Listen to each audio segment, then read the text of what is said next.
Okay guys, yes yo. Namumulot ba kayo nito? Yan. Mga suso.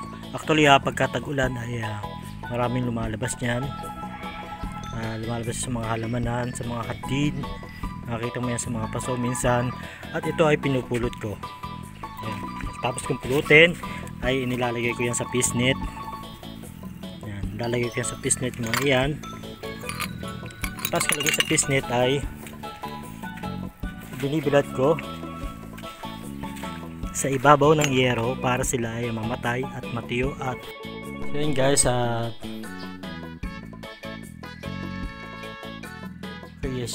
so ayun guys, pagkatapos ko nga maibilad at sila ay matiyo para hindi sila bumaho, ay ito, ginagawa ko na silang pan-design sa aking mga pot ng halaman.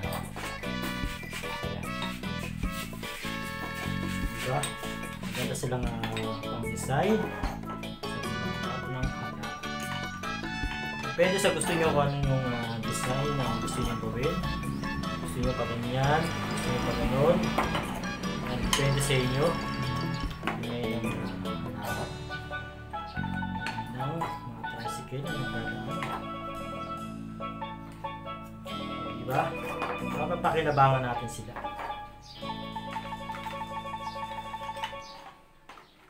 Pwede natin silang pan-design sa ating mga pot ng halaman.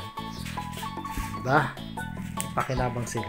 So mga pagka nakakita kayo niyan sa mga garden nyo sa pag mostly lumalabas ang pagkatagulan, ay gawin nyo siyang pan-design sa inyong pot ng mga halaman. So lamang guys, thanks for watching.